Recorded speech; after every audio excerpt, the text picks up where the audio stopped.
I'm in the garage with my 2002 Porsche 911 996, and I'm going to be replacing the tie rods. Now, I've got like a clunking noise in the front of the car. I noticed this a while ago. I've had the car for a couple of years.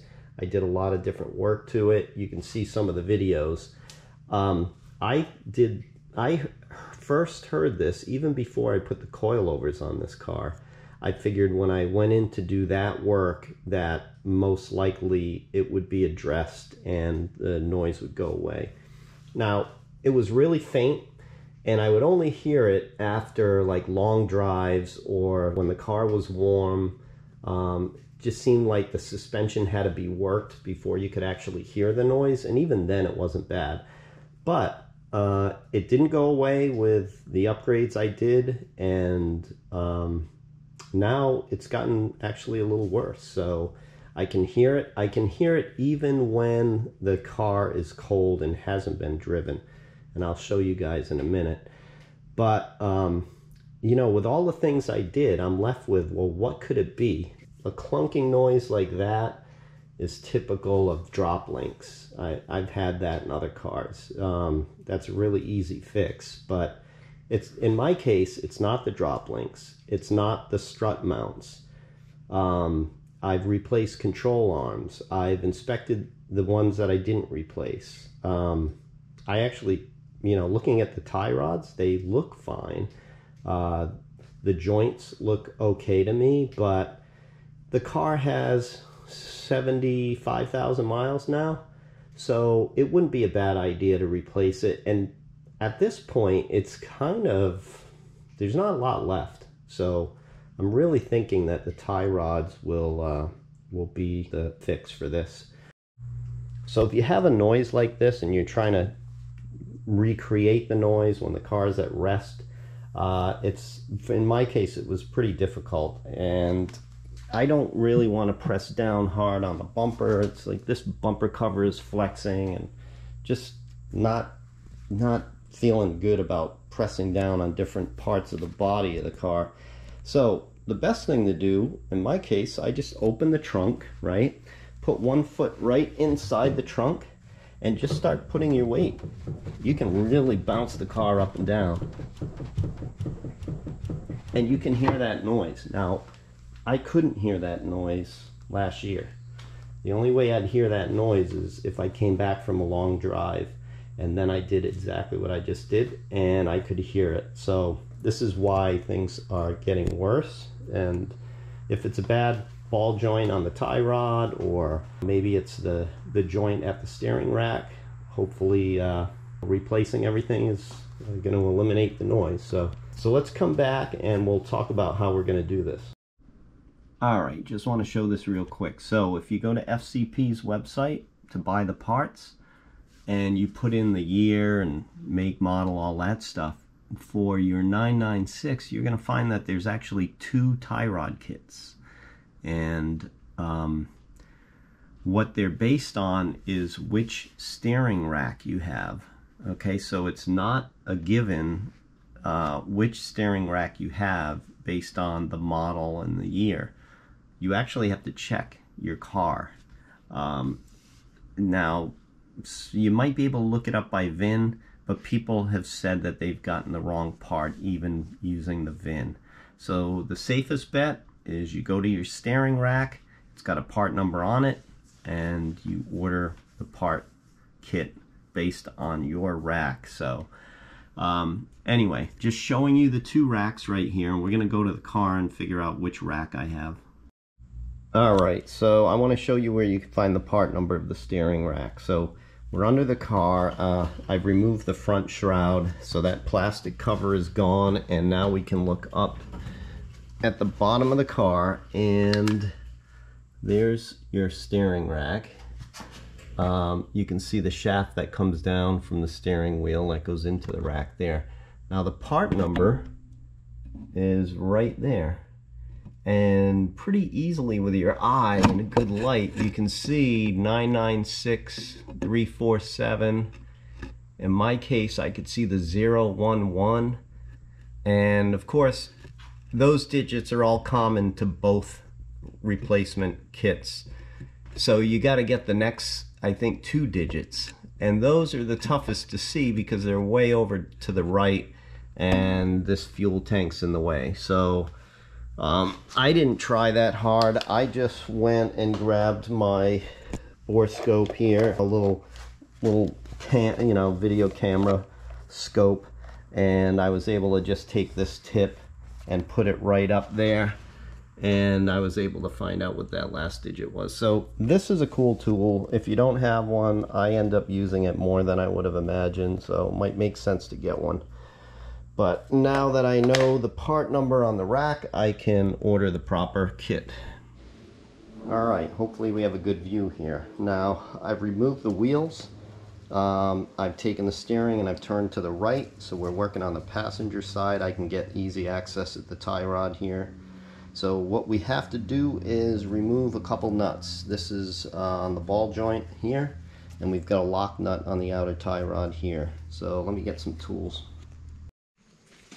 Alright, I've got a 21mm open end.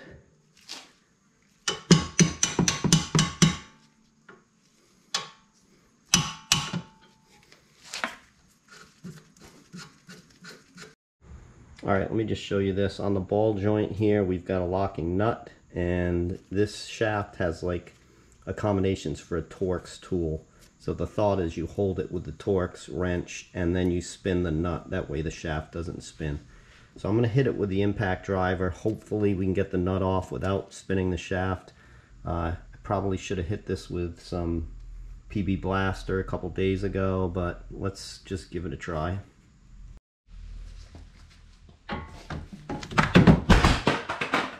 Okay, that was my flashlight.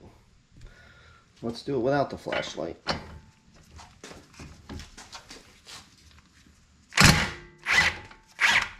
Yeah, it came right off. Alright, you can see the nut came off with the impact driver. And now let's get the ball joint removal tool on it.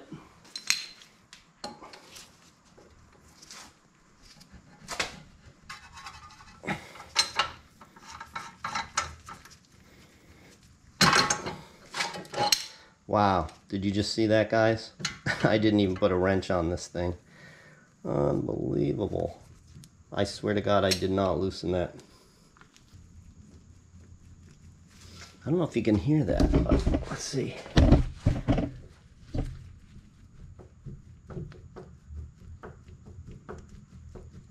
Could that be the noise I'm hearing? The fact that I'm pushing in and out and I'm getting just that tiny bit of play and a click. We might be on to something here. Okay, so let's remove the outer tie rod. Now we're just going to count how many turns it takes, and that way we can put assemble the new tie rod in at least the proximity of the length of this one. That's all we're doing. We're just trying to get close because we're going to have to do an alignment after this is done anyway. So let's just count this. 1, 2, 3. Okay, so it took 29 turns, but what I'll probably do is when I get the inner out, I'll reassemble the way it was and just measure the total length, and that way I can verify that the 29 turns on this is the same as 29 turns on the new parts. Okay, we've got the locking nut off. So now we want to remove this clamp, okay, to release this boot. So I took a little trip to Harbor Freight this morning and I got some nice replacement long nose pliers, which I'm excited to use. And I also got my tie rod removal tool. So, oh, look at that, perfect. Okay, I've got the light shining in so you can see the clamp at the inner tie rod end. Those are like those automotive clamps, you see them all the time. I think they're called Oetiker, something like that. I didn't have the tool for that, and I knew that I'd need it to install the new clamp because that comes with the kit. So I went on Amazon. They were like 30 bucks. That was a little overpriced. I found these for $18 on eBay. And if you look, this is the part that I'm going to use, because you have to come in at the side like that, and actually you're going to come in at the side and clamp. So that wouldn't work, and you can kind of picture why. That would just kind of crush the head of that. So this way it goes underneath the head and pinches. Okay, I bent it up pretty good with a pair of snips, and I just popped it with a screwdriver here.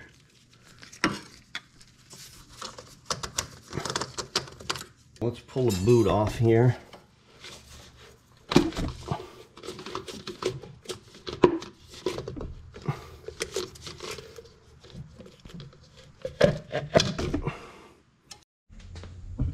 Alright, there's my new tool from Harbor Freight. It's 40 bucks. It's kind of a luxury item, because I would normally try to do this with my own tools, but I figured, you know what, I'm going to buy this specialty tool. It's going to make this project easier, and if I use it going forward, it's just a benefit. So anyway, let's see how that works. Alright, so I'm taking this tool. This is a 1 1/4. Fits right on the hex. Technically, I think it's like 33 millimeters, but I might be wrong. But the metric equivalent doesn't typically come with these sets, maybe the expensive sets, but it seems like 1 1/4 everybody's using for these cars. I actually found a first-hand account of a review on Harbor Freight that somebody used this set with their 996, so that kind of made me feel good. But let me get the wrench on. I'll be right back. Put this on here, and now I just need my breaker bar.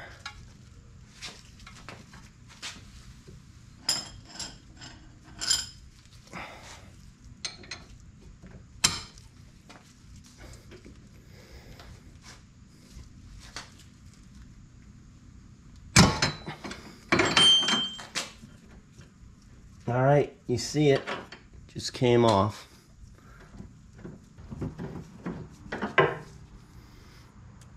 All right, let's go get some new parts. Okay, I opened the new parts. I compared lengths with the old parts, and everything's exactly the same, so that 29 turns should work.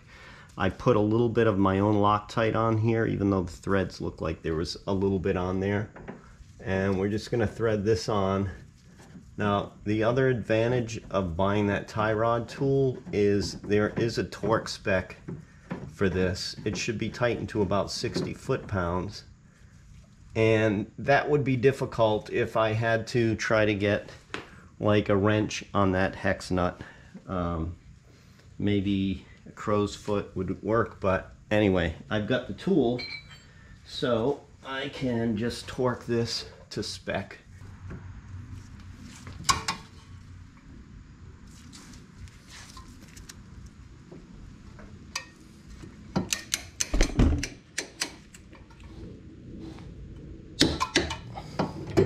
Alright, 60 foot-pounds.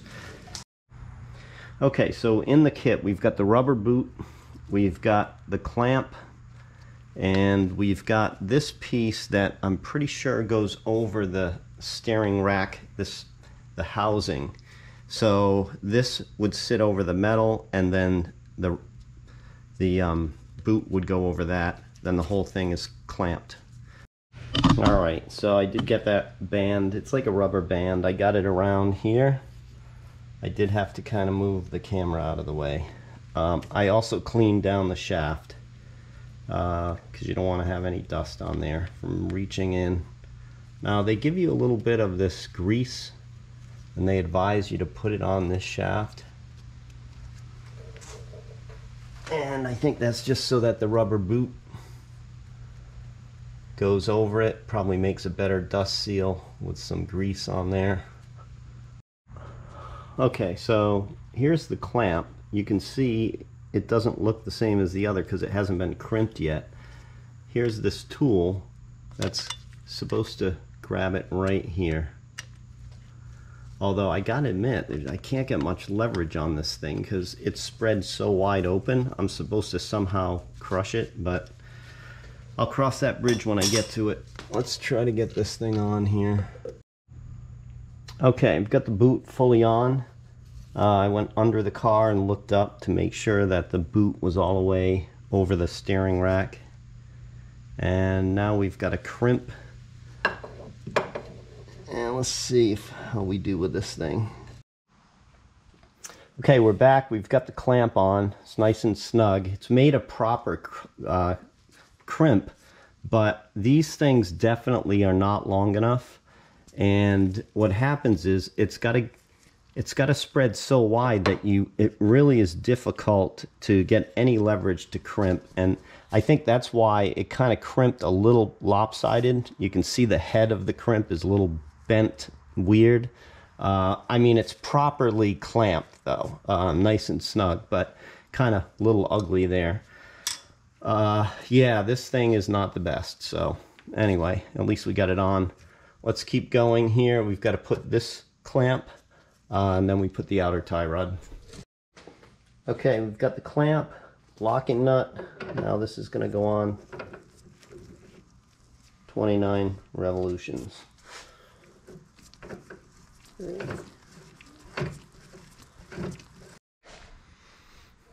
Okay, we're going to put the tie rod back onto the knuckle. We are told to put a little bit of grease right here. Let me put some down and I'll spread it around here. Okay, so we've got our grease on there. We're going to put this back into the knuckle here. I've got to check the torque spec on this. Okay, if you notice, I have the old nut on here. Now the reason why I did that is it's actually taller. I can get more of a bite on it. I've got to hold the shaft with the T30 Torx, and I've got to torque that to 35 foot-pounds. Okay, I was able to get this thing started with the impact driver. So by hitting it real quick, it didn't spin the shaft, and then once there's some pressure on it, you don't need to hold it anymore. So now here I am trying to tighten it to 35. Okay, I'm back from the alignment, and there was a little hiccup with that because I went to a local mom and pop place right here in town. They're pretty quick and cheap, so just figured I'd get it done there. But of course the car wouldn't fit on their rack because it's too low, so I wasted a little bit of time. I called the shop that did the four-wheel alignment and corner balance. Now they're a specialty shop. They sponsor cars and race cars, so they're not as cheap. I was a little hesitant to use them, but we had a discussion. I told them I just had done the tie rods. I just need the toe to be looked at. So they were able to do it quick, and it was very reasonable. So that worked out. But on the ride back, the car had now been on the road for about an hour, and had the windows down. I did not hear anything. I haven't heard the clunk. It's gone as far as I'm concerned. And here the car is at rest, still warm from being out, and I'm going to do that same. See, you can hear a little bit of squeak from the suspension and a little bit from the hood struts, but no more clunk. So we're all good. I'm happy that I was able to address that, and that's gone. So for now, the car is very stout, doesn't really need anything. So hopefully I can continue to drive it, and if anything comes up, we'll be back. Thanks.